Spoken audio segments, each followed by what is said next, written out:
Pulisic dentro, Rafa. Gol! Ebram! Gol! È l'azione più bella del mondo! È l'azione più bella! Hello everyone and welcome to another episode of the SempreMilan podcast. I'm your host, Oli Fisher, joined by, for the first time in a long time, Lorenzo Raffaini. How's it going, Yes. mate? Of pub chat fame, Steph and I's pub chat fame. Yeah, no, I'm good. I'm very good. I seem to be able to just forget about Milan after you've watched them. It just like erases in my memory, like the Men in Black, you know, the machines that they use, which is quite good because it's all this season's all rolled into one hell of a shit show. So yeah. But good to be back after a long hiatus for sure. Yeah, dare I say we're just used to it now. It's quite pathetic. Yeah. We've become quite efficient at processing the letdown of defeat, and I like that, you know. Yeah. It certainly doesn't linger as much. I'd gotten over it by the tube journey. Yeah, last night. literally. I was like, business as usual then. Okay. Yeah, it was a bit of a different game experience for us, though, and I'm going to go into it. But before we do dive into the episode in full, I wanted to say thank you to our Substat founding members: Des Windsor McGlynn, Tito, Matt Moritz, Paul Joey Gawler, Kemin, MJ, Mats, Luke Villano, Raul Escobar, Rajat, Carlo Fassi, Nasser, Merlin, Finker, Doubt, Favretto, Heavenly 13, Mike Schulz, JT Physio, Tarek, Marco Villela, Roberto Racinos, Ken, and Medicare. Really appreciate all the support that you're showing us over on the Substat. We had a really, really friendly guy come over to us last night, didn't we? Mike, and he was super, super nice. And do you know what? It just put things into perspective a little bit because he was saying how much he appreciates what we do over at SempreMilan in terms of, you know, I guess just producing content of all formats for fans. But really, we don't say enough how much we appreciate the people who, even during such a tough season as it has been, have stuck with us and stuck with it. And you know, I feel the worst thing you can have is apathy, right? Like at the moment, we're all a bit angry and we're upset and we're frustrated at the season that we're having, but it hasn't yet got to the point where nobody cares. And, you know, we still really enjoy hearing the feedback. We enjoy reading what people think. And yeah, just to thank you really to everybody who keeps supporting things, even when times are a little bit tougher. Over on the Substack, and I would encourage everybody, if you haven't signed up already, to go and try a week for free. You can see some of the things that we've been writing about and some of the things that we've written in the recent past. The pub chat. Do you know what? I'll let you pitch the pub chat. Yeah, absolutely. I just want to say I can't echo your sentiment more. It was amazing for Mike to come over and have a chat, and everyone else who listens all the time. So thank you.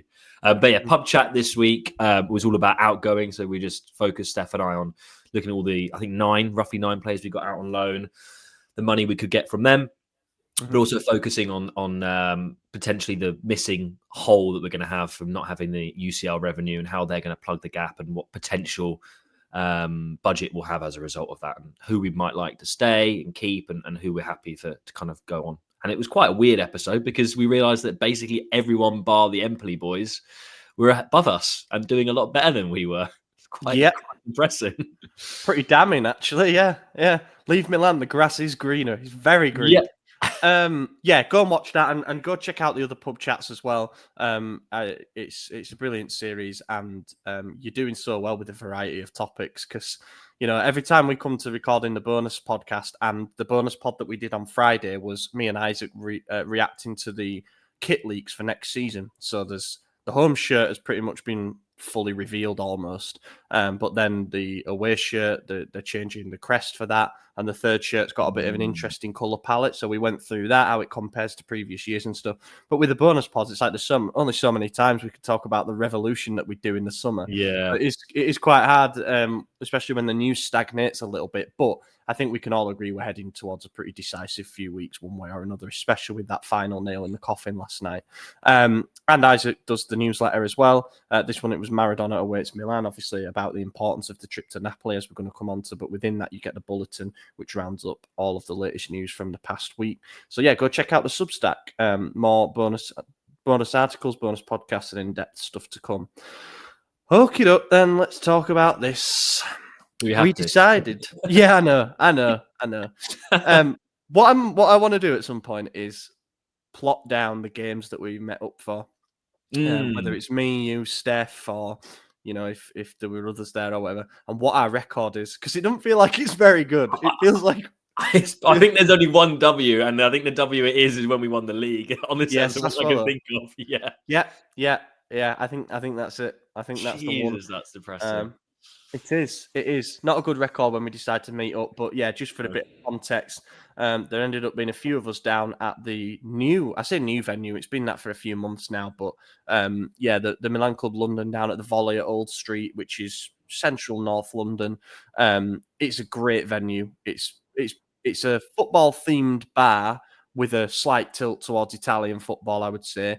Oh, it's And really cool. yeah, they've got a great arrangement there where they show the game on all the screens. There's booths you can sit in, or there's big projector screens. There's like a lower area where the atmosphere is a bit better, or like I went with my laptop to cover the game for the site, and we got a little booth there. Yeah, there was 5 of us in the end. Stefano came down. AJ, who's obviously over from America, as I mentioned last week. We've met up 3 times. I took him to Huddersfield Charlton on Saturday for his first taste Poor of bloke. Poor English bloke. League football, and we conceded after 25 seconds and lost 4-0 down at Charlton. We left that game on 65 minutes and thought, no, let's go to the pub. So he got a fully authentic taste, I would say. And then, yeah, we didn't get much better with the result last night against Napoli, but it was good for us all to get together at the very Yeah. least. And a bit of group been overdue. counselling. It was. Yeah. Yeah. Let's start before the game. Starting lineup. We had some question marks when this team came in. Above all, I would say over 2 things. First one being probably the centre-back pairing changing again. Being a bit of a strange one. We all said, we'll throw in Pavlovic in after Lukaku kind of bossed him in the return fixture. And then obviously Leao not playing and João Felix playing on the left-hand side. Might it be fair to say that that's the point where it went wrong? I think, yeah, for me, the centre backs was the first. When I was looking at it, when I arrived at the pub, I thought, hang on a minute, I swear Chow was starting, but no, it was Pavlovic. I didn't get that. Conceição has not been able to finalise any pairing that he likes. Tomori's just gone off the face of the earth after he staunchly defended the fact that he's not on the transfer market, which is very bizarre. You know, he played him, I think, for 2, maybe 3 games after that came out after January, and then hasn't seen the light of day since. Not massively annoyed about that personally, because I think he's probably third choice centre back for me. But I think our best pairing is Gabia Chow anyway. Even though Chow wasn't particularly in form prior to the international break, I think he's a better player than Pavlovic. The only thing I could think of is maybe they wanted that kind of aggression, and Pavlovic is a bit. I don't think he's bigger than Chow, but I guess he's a bit more rougher. Maybe they wanted that against Lukaku up front, but like you quite rightly said, not a matchup that worked very well in Pavlovic's favour earlier on in the season. And then, I mean, João Felix, what is the point? Like we were discussing, why are we playing this guy? I mean, let's be honest, it's contractual why we're playing him, but he's gone. But there's no benefit to us. There's no benefit to João Felix playing football. He's not in form. He's not our player. Yeah, I don't understand it. The choices were bizarre. They were really, really bizarre. Yeah, it's baffling. And there's been a constant theme, I think, of Conceição's tenure so far, and that has been him admitting at half-time he's got things wrong and thus having to make changes. You know, his number one glaring deficiency for me is a failure to establish what our best formula is, and that has led to there being multiple changes from game to game in each department almost. And sometimes he hasn't been helped. Like I get that there's been suspensions and there's been the odd injury here and there. And it sounds like for this game, it was a little bit conditioned by some late I don't know, changes to the plans in the sense that apparently Chow had come down with something and was throwing up the morning of the game.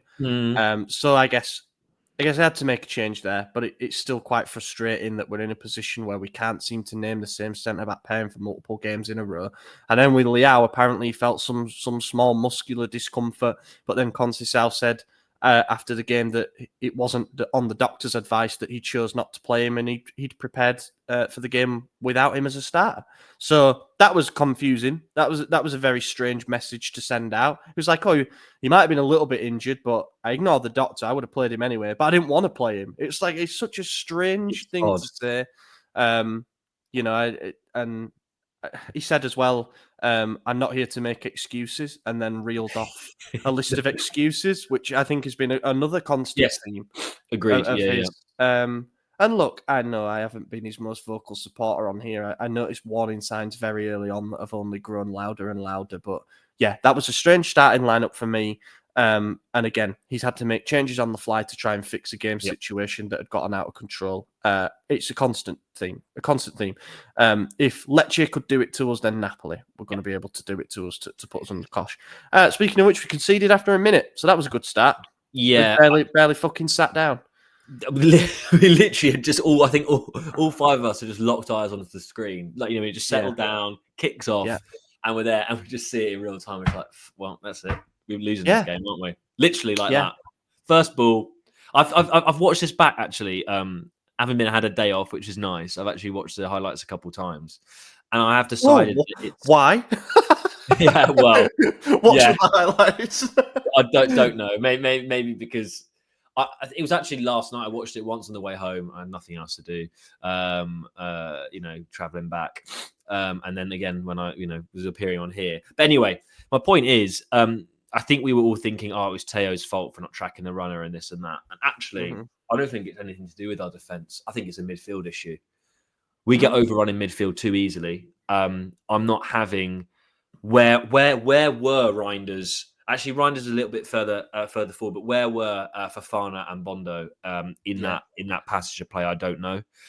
We get turned over so quickly that all it took was Di Lorenzo to beat Teo in our high press and lump a ball over. Brilliant ball, by the way. Brilliant delivery. It was. To Politano, who is a tricky little customer. I've always rated him. He's got good tight ball control. Kept it in his feet and then banged it first time off the chest into the back of the net. And I think it's a midfield issue, Ollie. I really do. I don't think our midfield's good enough. I don't think it's anything to do with our defense, to be honest. I don't think our defense is great, but I've really come to terms with the fact that there's no protect. There's literally none. They could be honestly, they could be Van Dijk and Maldini at this rate, or Barret, whoever. It's not going to happen. They're going to get exposed too much, and that's what happens. So for me, that's it. I'd love to show the clip of the goal, but obviously we can't for copyright reasons. But I will just show this little still there. I know the glare isn't helping. This is where Di Lorenzo has the ball, right? So this is maybe a second before he actually pings that pass. That situation is in hand, I would say. It's not like Lukaku or Politano are already goal side of the defenders. There's a big gaping hole between the midfield and the defence, which you alluded to, and that kind of allows that 2-on-2 to happen on our left side. But I would say that situation is not one that fills me with, I don't think that's grave danger. I think you can still do things right to make sure that doesn't result in them going through. Pavlovic is too distracted by Lukaku.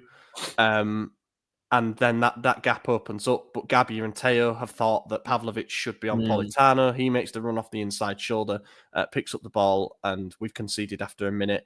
It just continues the theme, as we said for weeks now, when it's usually me and AJ. The first big thing in every game goes against us without fail. Every be it a major incident such as a card or a mistake, or in this case, a series of mistakes. It just feels like we never have game situations in hand. It's always against us, and for it to happen so early against a Conte team, and as we were saying at the time in the pub, I think people had sort of forgotten that they'd won 1 in 7 coming into this. Yeah, I mean, we're not in good form. They didn't even look good. We're going to touch on it in a bit more detail, but they weren't. They were very beatable last night. Very beatable. But the problem is we make them look good. We made them look good. Well, when you only have to do something like that, and again, good ball, and Politano, totally agree, underappreciated player, tied finish. When you only have to do something like that a minute into the game, and it's a Conte team, exactly how they're then going to manage the game. They're going to be a bit shithousey, but above all, they're going to be organised and they're going to try hurt you at the other end, as they then did later in the half. But you can't afford to do that. Unfortunately, Napoli away has always been one of those games. You think of the Scudetto season with the Giroud winner in the second half. It's always been one of those games where you just need to stay in it because the crowd's hostile. You need to take the sting out of the game. Concede within a minute, fuck it off, write it off. We've lost, and that's how we felt at the time. It completely sucked the life out of the building. And we didn't exactly show great resolve from there either. We couldn't string 5 passes together. They seemed to gain a lot of belief from that goal. They've been through a bad run of form, and we knew Conte would prepare extra hard for a game like this. Absolutely, yeah. But they looked like, in the first half, they looked like the team that knew exactly what they were doing, and we looked like the headless chickens that we have been in pretty much every first half in 2025. So that was pretty grim. And then we come to the set. Sorry, go on. Oh no, God! I don't know what's going on outside. Is that okay? Yeah, someone's having an accident. No, I was just going to say that first half in particular, before we move on to maybe when we sort of did a bit better. But maybe we'll touch on this again, in comparison to Fonseca and Conceição later on. But I did not understand what we were trying to achieve in that first half. I don't understand what genuinely, I'm not exaggerating, what Conceição had told the players how we're going to score. I couldn't see it. We, like you said, we couldn't pass 5 passes together. Theo Hernandez, every time he got the ball, he slowed it down. What was he waiting for? Was he waiting for Joao Felix to run in behind? Was he waiting for Reinders to run in the middle to part? No idea. He's waiting for his mate to come on at half time. I think literally. It was no idea. Yeah, no game plan. There's no semblance of a style. But I do think that if Conceição were able to effectively implement the style that we saw him probably overachieve with at Porto, or certainly achieve, then this would be the kind of game where you could really see it. This would be our backs are against the wall here, boys. We're not the favourites. Let's make it really fucking difficult for them. And let's pick our moments. And again, you can see the goal within a minute. We had a decent spell of possession from what I remember after going a goal behind. But then, and Conte's in. We didn't do anything. We didn't penetrate. It was what that moment, wasn't there, when Theo picked up the ball in acres of space down the left side and Tammy peeled off back post and he's in yards of space. He's asking for that early cross. I had the flashback to when Theo crossed for Ibra at the same stadium when we won and he got that first time header and scored. That for me is like an emblematic fucking difference of where we're at. We're doing nothing with any confidence and the play is slow and lethargic. And Conte's Inter did it to us so many times. So we should have sort of known. But when they go a goal up early on, they're happy to let us have the ball because they know that we're not good enough to really do anything with it. And once we cough it up, they're going to get chances on the break. And that is exactly what happened. Defence parted like the Red Sea. And Lukaku's got fucking freedom in Naples just to receive the ball on the penalty spot. Walker plays him onside because he's tracking the overlapping runner and doesn't push up again. So he plays him onside by about a couple of yards. And then to top it all off, Lukaku doesn't even hit the shot well. He slices it into his other foot and it loops over Maignan. Convinced Maignan had that as well. Wherever Lukaku was intending to have it, I think he had it covered, but he scuffed it and it went over on the right-hand side of it, completely, deserting Maignan and back of the net. It was pathetic. It was an awful passage to concede with a equally terrible finish that was unintended and resulted in us being 2-0 down before half time. It had gone by that point. As I said, moments in games, we don't seize them and we always seem to lose them. 2-0 down in the 19th minute. And where I was actually fearing a little bit at that point that it could completely unravel. I guess the benefit perhaps is that Napoli weren't in that run of form where they were going to absolutely butcher a side. They were probably just keeping the handbrake on a little bit from there.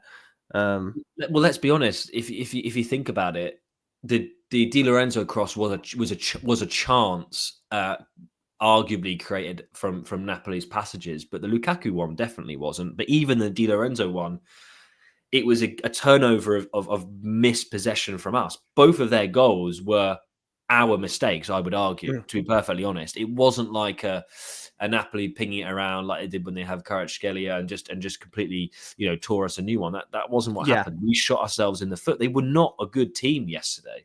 Both of them were bad. We were just so unimaginative, so toothless that we just allowed Napoli to kind of I'd say cruise in fourth gear and comfortably get 2 goals, to be honest. Yeah, they at least did the basics right, and I think that's that's all they half need the to battle. do.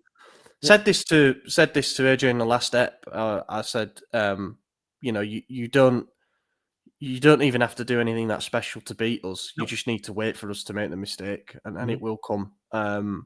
We've seen that against worse teams than Napoli. Yeah. But yeah, the defensive record, obviously with 2 goals down at half time, the defensive record's absolutely shocking. We've conceded in our last 7 games now in a row. We've got 3 clean sheets in 20 games under Conceição. 3 in 20, yeah. And defence was meant to be his strength when he was the Porto manager. He just hasn't managed to fix that. And of course, players bear some responsibility for that too. There's been some horrible mistakes in there, but just generally speaking, when your sample size is 20 games, as the Milan manager, you have to be aiming for minimum 10 clean sheets, in my opinion. It's a defence that wins you titles. I know we're nowhere near that, but that has to be the building block for next season, in my opinion. 35 goals conceded in the league, which is it's nowhere near one of the best defensive records. I think it's actually the 8th best now. We have gone behind in 12 of 20 games under Conceição. That's insane. Insane. Constantly having to come from shit positions. And this season, we've played 12 games against teams that are above us in the table, and we have won only one of them. We've taken 7 out of 36 points. So 7 out of 36. That is quite literally the difference in the table. If that becomes a respectable, if you take half the points, 18 out of 36, we're 11 points better off in the table. We're talking about a completely different. So it's those games against the teams that have proven to be better than us this season that have let us down. And it's a big shame. The reaction did come in the second half. It did all feel a little bit like too little, too late. Because we've seen it a lot this season. We've seen it a lot under Conceição, where the comeback mission has been successful, but it's because it's been against inferior opponents. Yeah. Lecce 2-0 down. You think, actually, if we get a goal early in the second half, it could reopen things. Como, we've come from behind twice against them under Conceição. It's just a bit different. This time, I never felt like we were getting back into it, even when we did score that goal. The penalty, we should talk about the penalty, of course. Having watched that back, I feel a little generous, maybe. Teo has definitely slowed his run as the ball goes away to invite the contact, but I guess when the contact is that clear and obvious, Billing doesn't have much of a leg to stand on, especially when the call's been given on the field. But even if it's 50-50, say, at push, you've then got to take that moment. Another moment that goes against us. You can't win games like this. What do you think about Jimenez taking it? Oh, don't. I think this is where it's this mentality. I mean, we've spoken about it literally all season, haven't we? And you mentioned about this belief, this lack of belief that we have. I don't know what to say. When I saw Jimenez, number 7, put that ball down, I was thinking, all right, let's play devil's advocate. He hasn't scored in 6 games or something like that. All a striker needs is a goal to kick on. He needs that confidence and this and that. And I was like, that's fine. That's fine. That's even fine, even if you're losing against a sort of like middling to low opposition. I wouldn't agree with it, but I can kind of understand it. This is a 6-pointer game for us. Every game really is a 6-pointer that we've got left in the season, but it is. We have a designated penalty taker in Christian Pulisic, who's only missed 1 penalty for us, 1 in his Milan career. I don't care who you are. You take that ball for Jimenez, or Pulisic says, I am taking the penalty, and you take the penalty and you score it. There is 0 reason why we are being nice guys, why we're kind of arm around the shoulder. We're a fucking team, act like a team that wants to try and win the game. There is 0 reason why Jimenez is taking that penalty. And maybe I'd like to reference, I don't know if you saw this, but during the international break, Henry talked about Pulisic's character and regarded Pulisic as like a great player. He's now, probably arguably coming up to that world-class level, and he's, probably the greatest player the US has had in terms of talent and accolades, etc. Yeah, definitely. But he's not a leader. He's not a leader, and he was actually pleading to tell people to stop treating him like a leader. And he's not a leader. He does maybe leadership on the field, but he doesn't speak out and this and that. Well, that was a damning indictment, because if he had any spine, any backbone, he would have taken that ball from Jimenez and said, I'm taking the penalty because I'm the penalty taker. It's not even about being a leader. It's just like, you have a bit of a backbone, man. He gave it to him.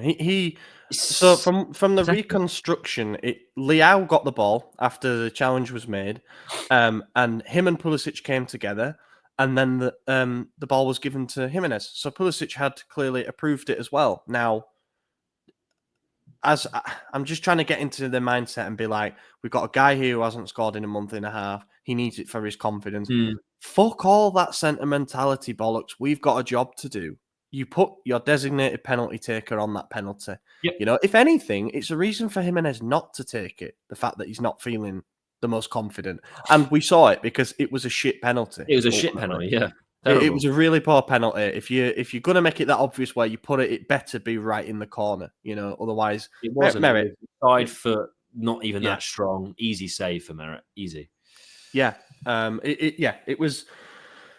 Again, just all these things that happen just feel like a symbol or like the microcosm of the rot that has set in this season. Nothing's going right, and that's another one. And that was at a time in the game where we really could have used it. And we were on top then as well. We were starting to gain a bit of momentum in that part of the game. There's no excuse for that. Whether it's Pulisic individually or whether it's other people in the team saying, no, Pulisic, you should take it, even if he should be strong enough. It doesn't matter. There's like a malaise in the squad. There's some kind of, like miasma. There's something that's going on that is just like fogging everyone's brains and turning into absolute troglodytes, to be perfectly frank.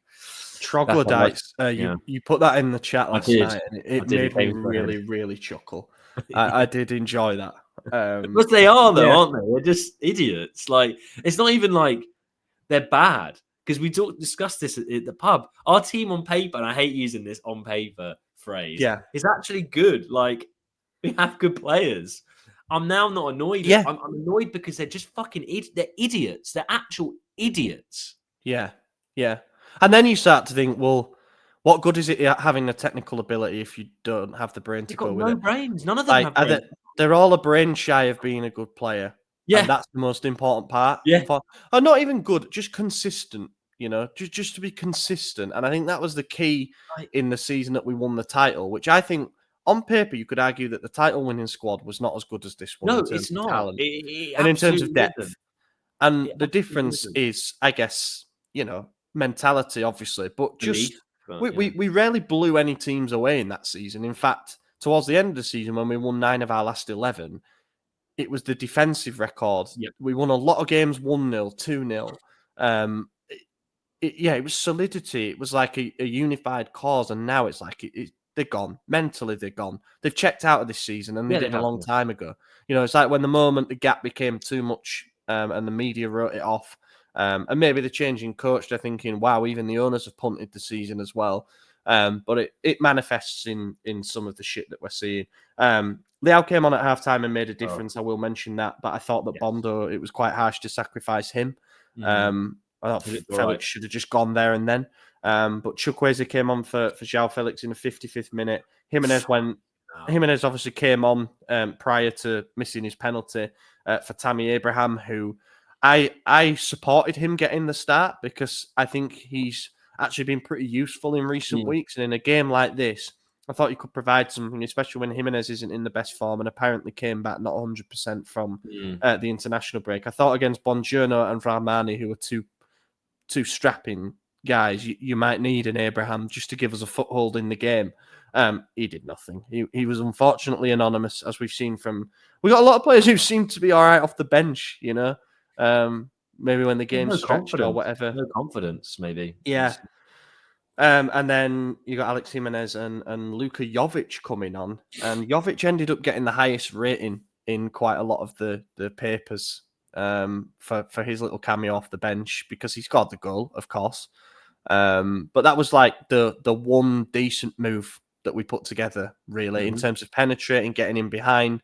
It was a nice little 1-2 between Teo and Rafa. Teo gets the byline, cuts it back. There's two players waiting to put it in. And that's one thing I will say is that if Jovic hadn't have been there, Jimenez would have put that in. Yeah.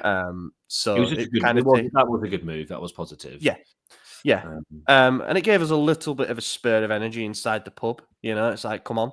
Yeah. But then it dawned on us that Inter had just won. So actually, we don't want to take any points off Napoli. It's here. So I'm okay with just the spirited late effort.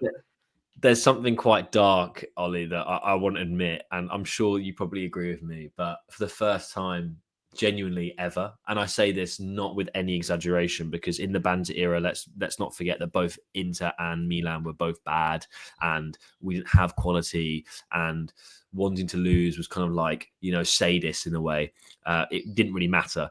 But now, for the first time ever, because of how bad this season's been, and because the idea of Inter lifting that Scudetto while we're so low and so devoid of ideas, when you especially think about the parallels that Inter have to Milan as well in terms of the finances, they're in an equally up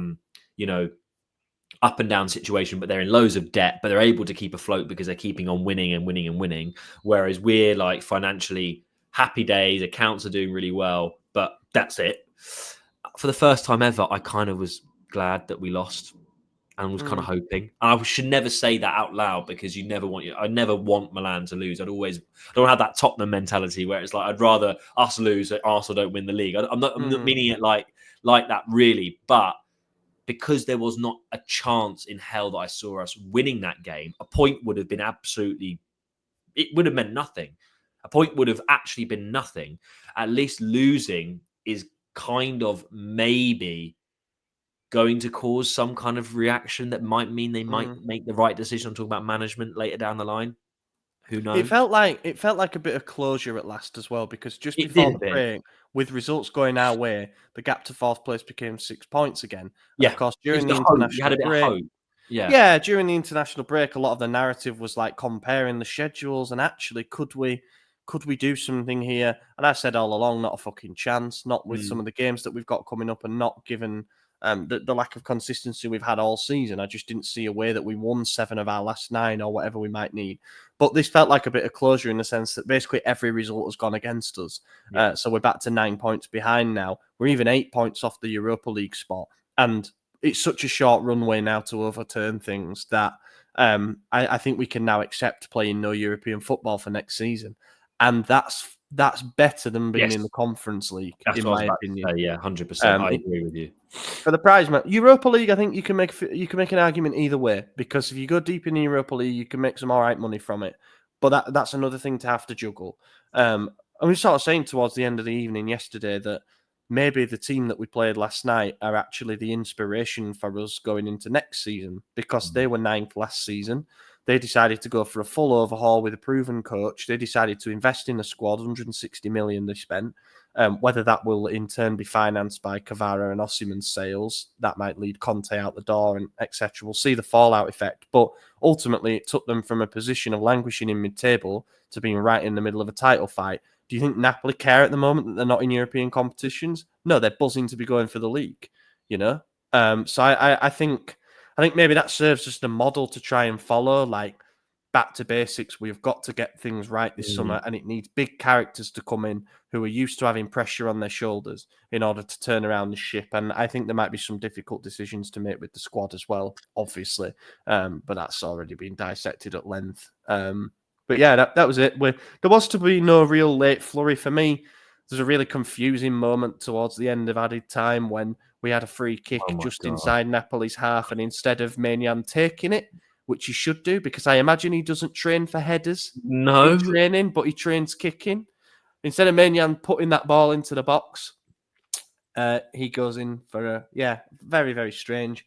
There was also a moment where, I can't remember, was it Jovic who he sort of turned with his back to goal and unleashed that shot first time? And it looked like it was going top corner, but it just ended up flying. It was Jovic. That would have been unreal.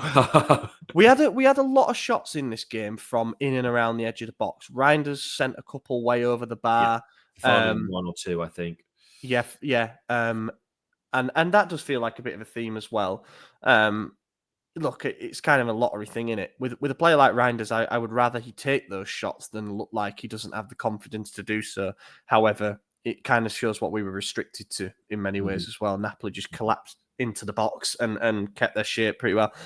Conte kind of said after the game, one of the things he said that I thought was interesting is that the Milan squad is built to challenge for the title, which we kind of regret, but it just also you do rate us, do you?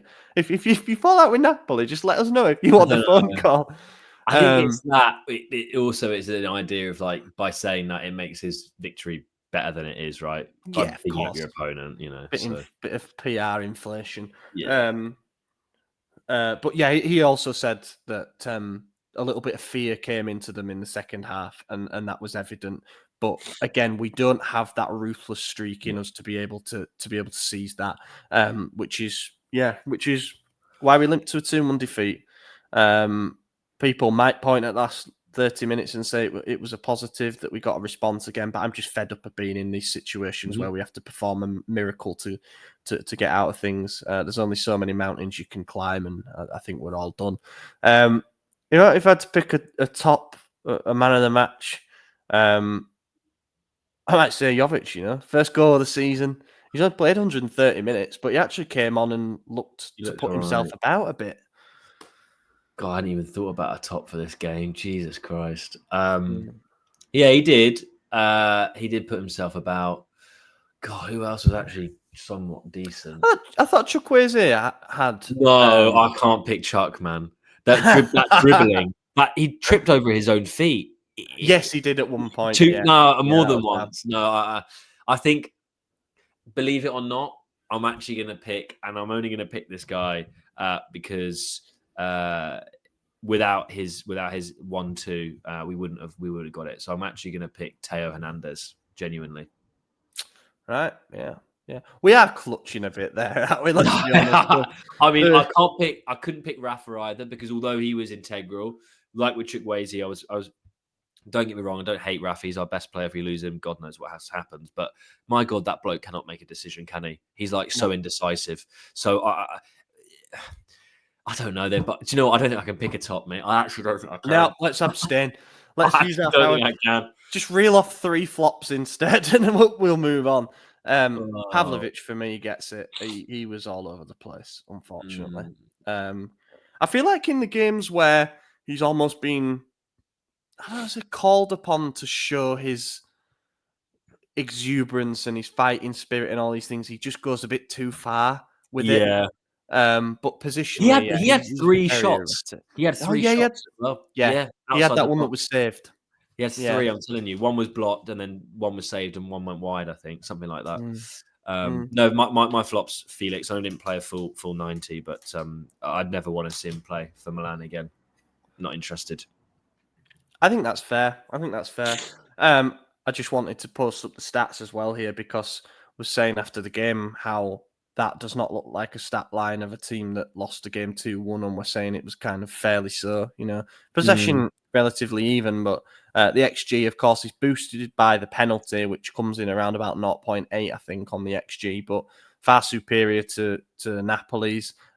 We had 2 big chances to their 1. 17 shots to their 8, 4 of those on target to their 3, 6 corners to 2. You would look at that and say Milan might have been the team that should have edged the game, but it just never felt like that. And that's the worry. Move on. So what you want naturally after a game against the second place team in the league is a do or die cup tie against your biggest rivals. Yeah, and the best team in the league. Obviously, this is over 2 legs. First leg is on Wednesday night. We are the home team. Obviously, it's a bit weird with the San Siro arrangement, but it is our home leg first, technically. And then the return leg is in 3 weeks' time, which I think the spacing is quite strange. I'd rather just get it over with the next 3 weeks? Yeah, 3 weeks. Jesus. Yeah. And I have absolutely zero hopes for this at all. Now, people are sort of pinning it on the fact that this is all we have left to get up for. And in the derbies this season, we're actually unbeaten in 3, and we've won 2 of them. And the one that we didn't win was a 95th minute equaliser for them. So, weirdly, it's the one fixture where we've probably performed a lot better than we thought. And also, there's the added caveat that Inter are going for the Scudetto, so they're trying to rotate players effectively. And they're in the Champions League knockout stages with Bayern Munich to come. So this is perhaps the least of their priorities. And yet, I still feel like even with a rotated team, they're gonna be a real problem for us. I don't see how this ends well over 2 legs. I'm not gonna lie. No, my sneaking suspicion is I don't know if it'll be this game or the return leg, because 3 weeks' time is quite long. It's hard to assess where both teams will be. I mean, we'll still be in a gutter, but more Inter will be in 3 weeks' time. But I think we will turn up for one of these matches, one of the two. Yeah. When I say turn up, I mean we'll give Inter a game for one of the two. Will we be the team that wins? No. I don't see a world in which we do. And if we do, I know we're not previewing the final yet, but if we do, we ain't winning this trophy. We're losing We're to not. Empoli. Well, yeah, we would lose to Bologna. Let's be honest; they're the likely team to be on the side of the bracket. They're facing Empoli. I don't know. That's my prediction. I think we'll turn up for one of the two matches. It won't be enough to beat Inter over 2 legs. So, other than that, I don't know. I don't know. Yeah, I mean, Inter's form. Since they lost 1-0 to Juve in mid-February, they've beaten Genoa, beaten Lazio, drew away at Napoli, which for them was a good result. Beat Feyenoord in both legs, beat Monza after coming from 2 goals down, beat Atalanta away, which was a big one just to bump them and make it a 2-horse race for the Scudetto, and beat Udinese most recently. Now, the Interisti on social media will tell you that they've been nowhere near as convincing this season. And yet it's a results business, and they're getting it done. They're doing enough. They're doing enough. Every single game. Like yesterday, we arrived early enough to catch the second half of the game because they were the kickoff slot before us. They were 2-0 up with Arnautovic up front and like Damian right wing back, and they and Fratesi in midfield. I think so. Like the rotation thing against a pretty tricky Udinese team. You know, they've been a real handful for us at times. They got the game in a position where, you know, they were able to manage it. And yeah, second half they were under the cosh a little bit, but they did enough. They knew, and they knew they could absorb a goal. They ended up 2-1, didn't it? And then they could just defend it and then see out the 3 points. That's something that we are incapable of doing. Absolutely incapable. So, what is crazy here? I'm just looking at their upcoming schedule. Between 2nd of April, which is obviously the first leg on Wednesday night, and the 23rd of April, which is the second leg. 23rd of April. They have 5 games in between. They're playing Parma away, Bayern away, Cagliari at home, Bayern at home, Bologna away. So that's quite a lot of football to cram into such a short space of time. But the point is that they play us, and then they've got Parma. Then they play Bayern. Then they've got Cagliari at home. Then they play Bayern again. And like, they can rotate. They've got a perfect run to be able to do that. One hard game, one easy. One hard, one easy. Yeah. Yeah. So. Now, I believe they do have some injury problems coming into this one. I know Dumfries is expected to miss the first leg.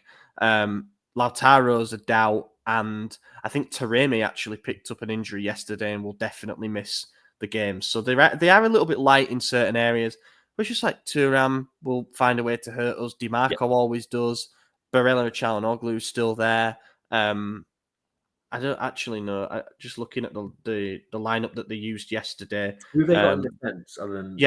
They played Carlos Augusto, Acerbi, and Pavard as a back 3. Now I think that can be got at, to be honest. I don't like Carlos. What was it, Carlos Augusto? You mentioned Augusto, yeah. I don't think he's particularly good, but I'm with you in the sense that although my outlook is bleak for the tie in general.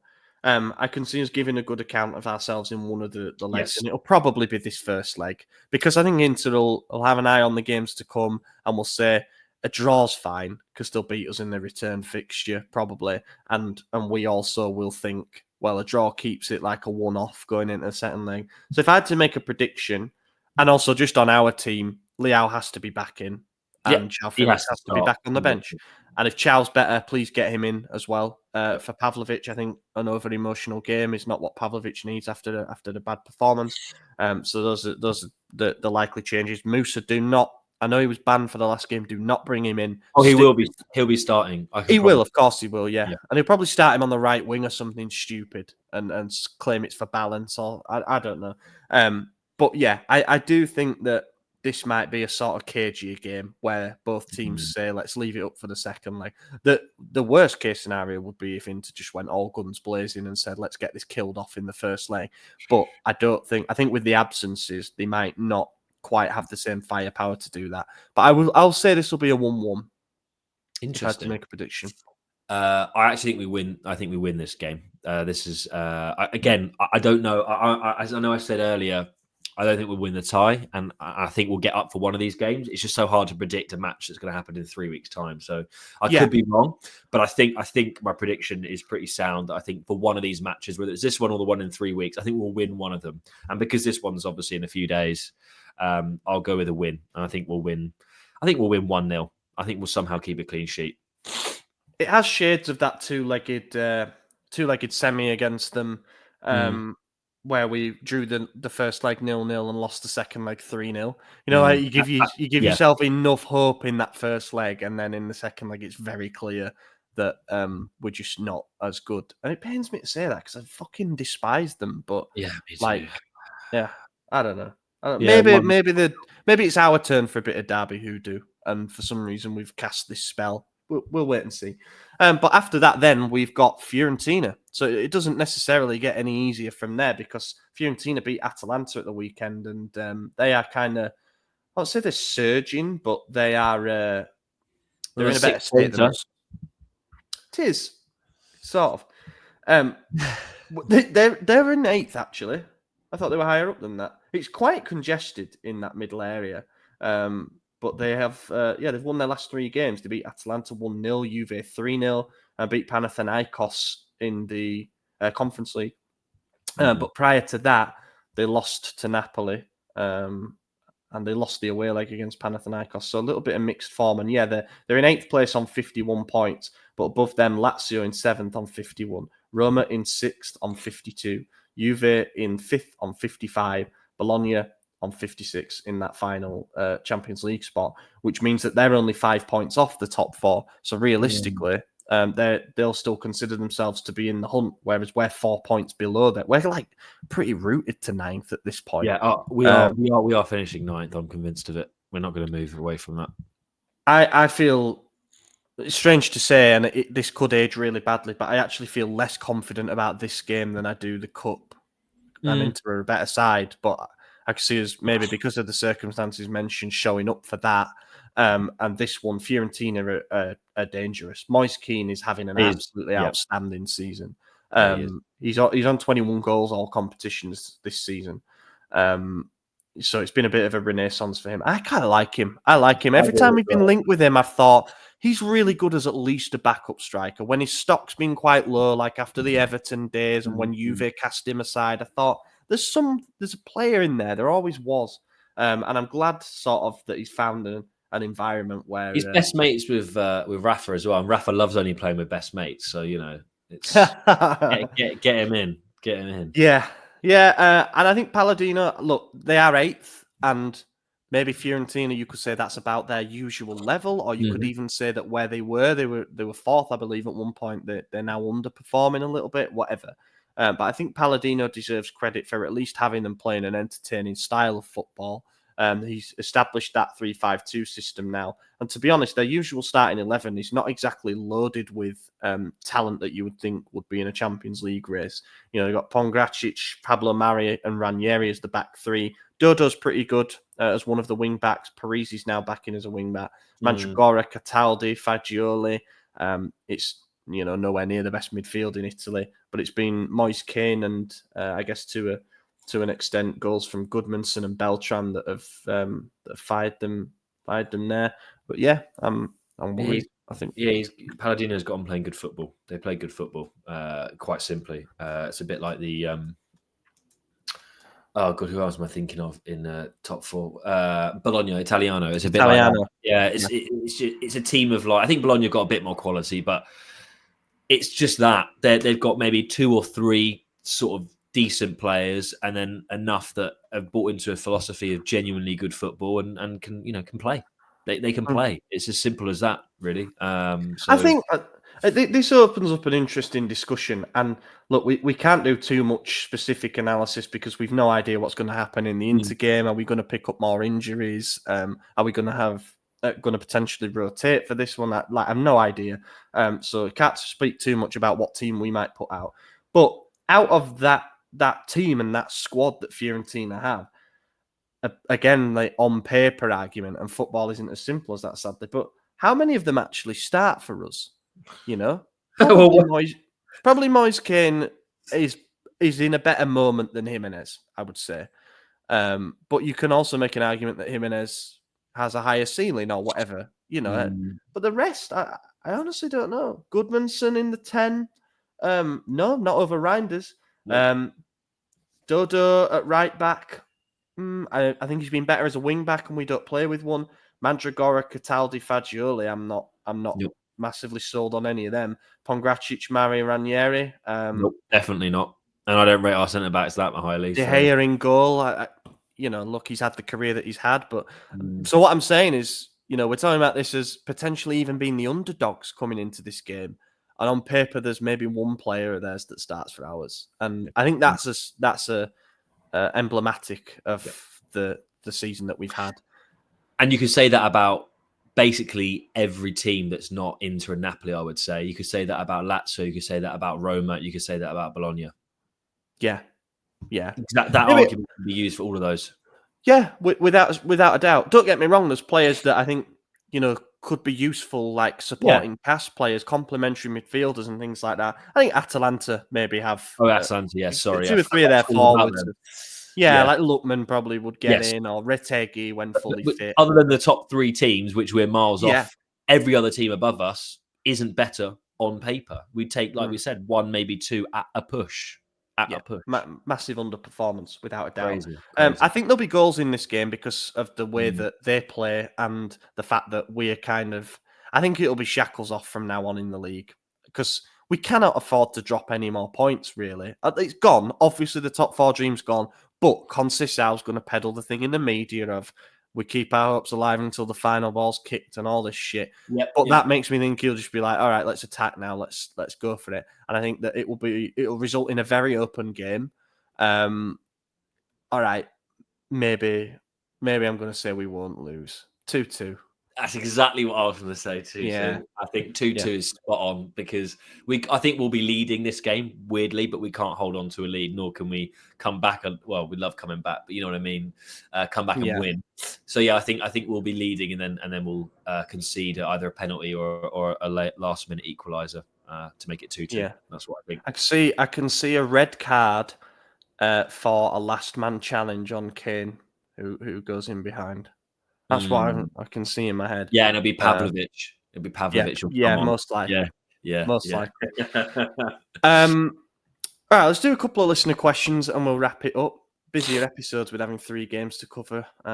This fucking international break happens, right? And you just forget about football for a little bit. Yeah, like I went to watch nice for us. Which is it has. Yeah. Well, I went to watch England. It was the first game under Tuchel, and it wasn't a statement win or anything, but it was quite nice just to go and expect to win a game. And to do so fairly comfortably. It's like I've forgotten what this feels like. Oh shit! Actually, got good players. We're actually a good team. Okay, nice. I trust my manager. This is so strange. History teacher Steve on the Discord asks, "Will I ever be happy again?" Oh mate, that sounds quite personal. But... It does. If you're waiting for Milan for your happiness, I would say no. I would find happiness in other ways, mate. I think let me reframe this in a way of like what reasons for optimism do we have that once we've made it through to May, we can start to feel a bit more positive again, and that 2025-26 won't be the write-off that this season's been. I think we've got some really good young players. I just wish they would actually play. That's sort of positive. Are you talking young like Kamada Liberali or young? Yeah. Kamada Liberali, Ziroli, etc. I think a quality. So I think we've actually got some nice Italian players coming through. Whether or not they'll actually make it is another question. So that's kind of positive.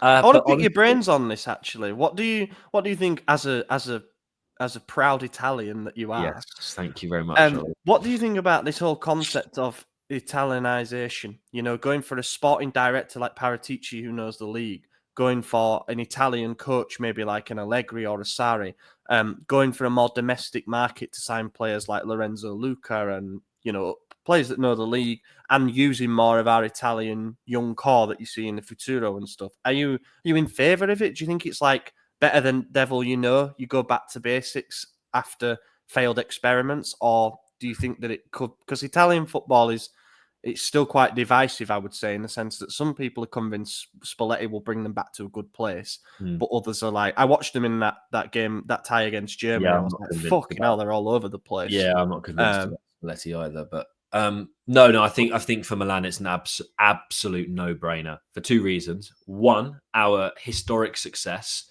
always has had a strong Italian core, whether that be 3 players or 5. Always. That's like, you cannot deny that. And 2, if you look at the league, whether you agree or not, I think Italian tacticians are some of the best alongside the Spanish and then the Germans. We've got some of the best young coaches in world football. And then you look at the fact that other than Mourinho and is it just Mourinho? Who else has won it? There's another person I think has won it as a recently as a non. I think Mourinho was the last, wasn't he? I think it must have been. So so the last non-Italian manager to actually lift the Scudetto was Jose Mourinho. When you look at all of those facts, I think a bit like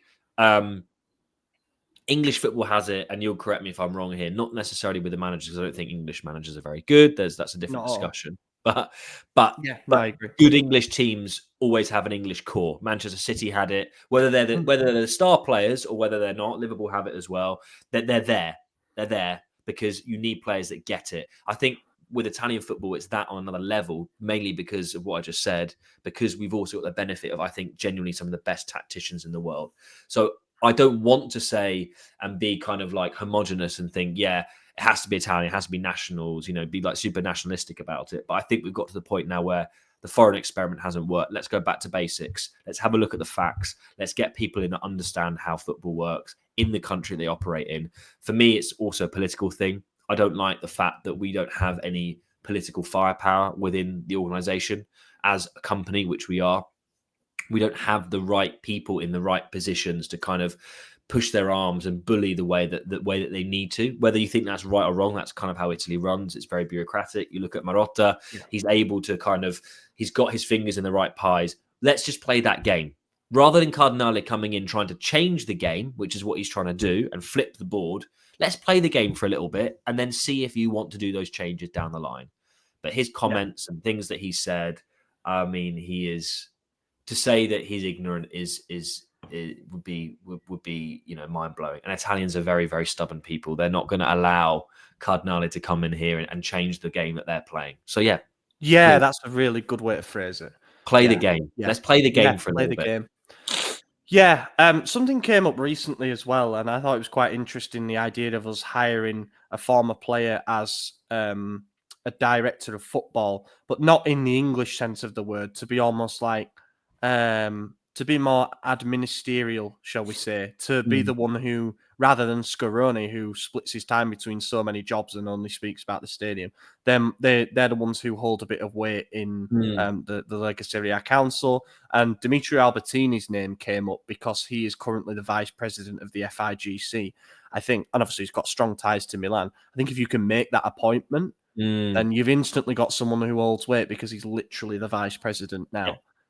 So there's things you can do to kind of excel. And a club like us domestically will, even if we finish 9th this season, we will always have the pull to go out and get certain players, So just, going back to Steve's question a long time ago, Steve, I think, the positives are that what we're looking at heading into this summer is potentially a bit of a blank canvas now to be like, let's get the right director in. Let's maybe get that head of football figure in, whatever, get the right coach in, build the squad for that coach. If there has to be big exits to fund big moves, then do it, because I think a lot of players reach the end of their shelf life. And as mentioned, Napoli show that you're probably only a well-executed couple of months, June, July, away from pushing yourself back up the league table. Kieran asks on the point that I just mentioned, how likely is it that we'll see some sales of star players when we miss out on the Champions League? Mindful Teo may already have one foot out the door. What I'm going to say to that is go and watch the pub chat, obviously. Talks about Must players that have. might leave. But I will also reframe this one and say, if there was one player that you could sacrifice, you'd be willing to sacrifice, shall we say, one of the big names, who would it be? Well, that's the only way I can answer that question is the money we get. I don't think we'd get a lot for Mike because he's a goalkeeper and he's 29, going on 30. We're not going to get a lot from Teo because of his contract situation. So the only players that we have that are worth money are Rafa, Pulisic and Reinders in terms of like big fees. I'm talking 50, 60 plus. They're the only three players we have. I don't care what people say, even though I don't think and Steph and I spoke about this in the pub chat weeks ago, Rafa's ever going to be a player we want him to be. If we lose Rafa, I don't see a hope in hell. I really don't. I don't want to lose him. I really don't. Unless the management can prove to us that they're going to invest that money really, really well, which, let's be honest, they're not going to, unless this sporting director, whoever it is, Paratici or whatever, ends up coming and can prove it to us. I actually don't know. I'd have to sacrifice two, because if I'm being realistic about it, Ollie, I think Teo and Mike combined would give us a decent amount of funds. But yeah, that's an answer. That's what I would say. I don't think individually either of them are going to give us enough because of the situations that they're both in. Yeah. Yeah, I mean, with Maignan, something to consider, I suppose, is that whatever we manage to get for him, and we can, it sounds like we can sign off a renewal with him. It's all agreed, but we're just reflecting on the moves to make, and I guess a new sporting director to say yes, put him down for 5 mil net per season, which is a lot. But the renew and sell option then becomes possible to give us a bit of leverage, but because we only paid such a small fee for him, it would almost be a pure capital gain, which is really good for the accounts, and from that you can do more with the money.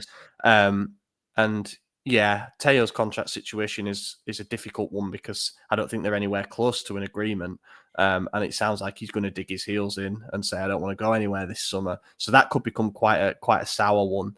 I know AJ's got the gut feeling that this might be Pulisic's last season. Even though there's talk of him extending by a year, I don't see it. It hasn't happened yet. It hasn't happened yet. But also, if that is close to happening, then I think him and Reinders are just basically saying they're happy to stick around for the rebuild, which I think is quite positive.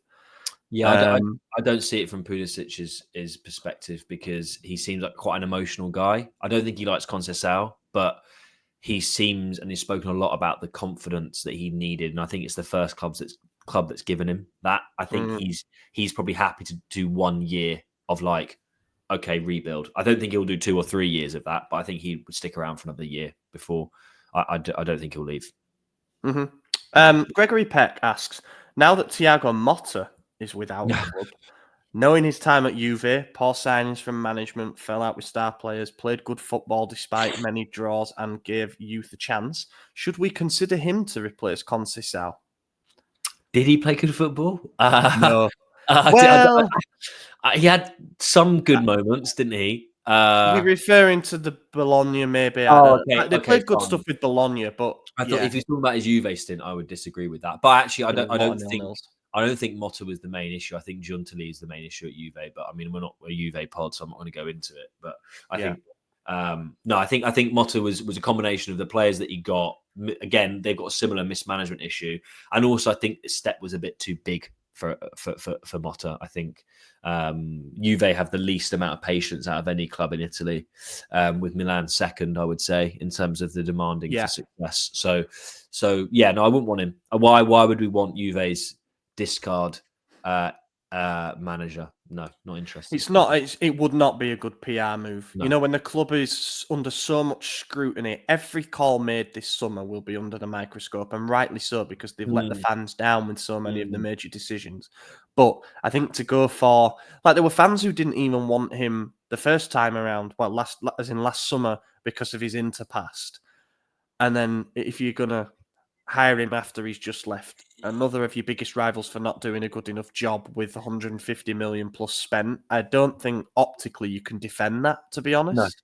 No. And he would have a very, very short leash. And you don't want a manager to come in where the fans are waiting for the first fuck ups to come. He also lost the dressing room. Let's not beat around Yeah. the bush. He clearly hasn't got that Padre Pioli kind of thing that the players that we have like, or at least the old stars.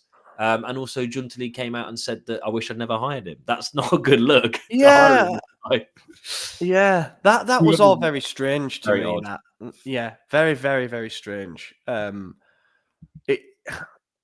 It's a no from me. In answer to the original question, it's a no for Motta. However, do I expect him to perhaps pick his next club a bit more carefully and kind of have a bit of a resurgence in his coaching career? Yeah, I do, to be honest. I do. I think that Motta is a very arrogant coach. Arrogant, stubborn, but like in some of the things that he said, I think it can be construed as being at least incredibly self-confident. Yes, yeah. I think that's However, the best coaches are, and I think that he'll bounce back from this experience, to be honest. And also, if he hadn't managed to steer Juve into fourth, which is still a bit touch and go, they could definitely still do it. That can't have been a bad season for them, really. What has killed him is the going out to PSV in the Champions League. Yeah, that certainly didn't help. Then they got dumped out of the cup by Empoli. that was bad. That's what's derailed things a little bit for him there, I think. But it will be interesting to see where he goes next, if he fancies an experience abroad, or if there's talk of like Italiano leaving Bologna or whatever, so might even go back. I don't know. But no, that will be interesting to follow. Final one then from AD17. Seeing the decline in Teo's form and other players too since Maldini left, thoughts on recreating the Leonardo/Gazidis /Maldini mentorship with another Milan icon like Kaká, Shevchenko, and the next sporting director? Milan need its identity back. I guess the last part was kind of what we were speaking about before with the Italianization. Yeah, I mean, I think the Maldini one was a strange set of circumstances, because not only is he the club's main icon, but he'd also sort of trained to be a sporting director on the job alongside Leonardo, who he's not a club legend. In fact, a lot of people hate him, and for good reason, but he was at least an accomplished, experienced director. It's hard to recreate that same concoction, just out of the blue by saying, okay, Shevchenko, you're going to work with Paratici. Good luck. I don't think it's going to be able. And Massara wasn't mentioned there, but he played an important right-hand man role as well, I think. I don't know what legend you could throw in there to really mentor. I think that's taking a step too far. I think what you were alluding to a second ago is, can we just get people who are competent at their jobs and are the best at what they do? That's I don't care what nationality they are, to be perfectly frank.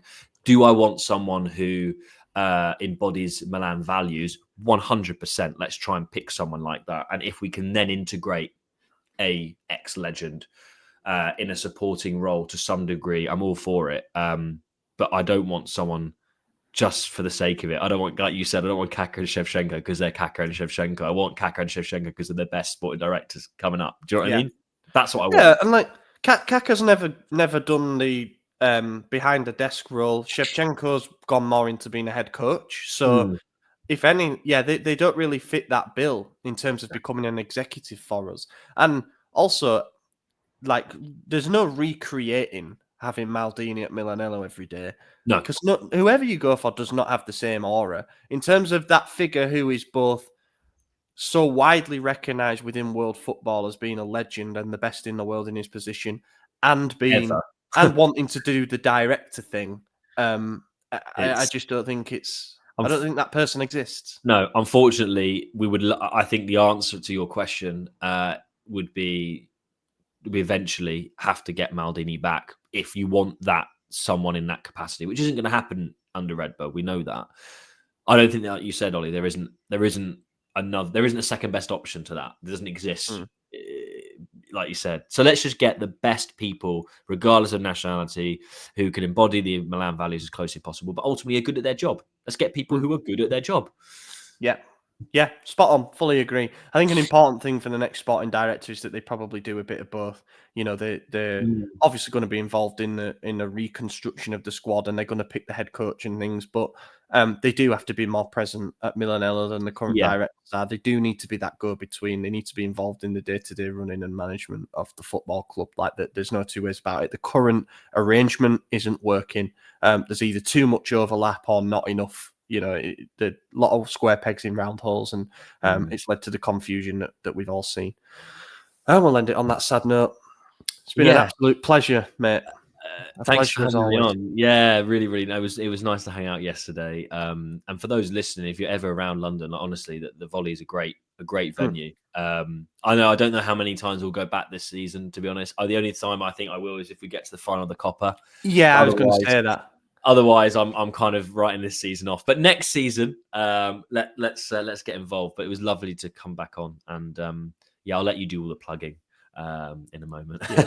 I echo those words entirely. Maybe in future, if we know we're going to be there for games, we can do a little bit of a shout or whatever. But yesterday, we'd love to do a watch. I'd love to do a watch along. That's the next Steph. Like, we'd love to do a live watch along. I think that's something we should think about for next season. That'd be cool.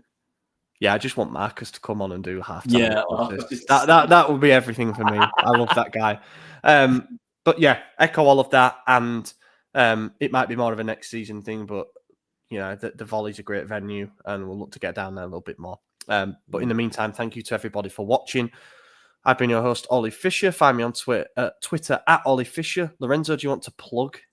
I've been a guest host for today's pod. It's been lovely to be back on for so long. Like Ollie said at the start, I'll plug the pub chat that Steph and I do every week. Check it out. But ultimately, there's so much amazing content that we're putting out at SempreMilan. Not just that the extra bonus podcast, the extra articles that Isaac does, everything. So just get involved. And also, again, thank you for all the lovely words. It's so nice that people come up to us and chat to us.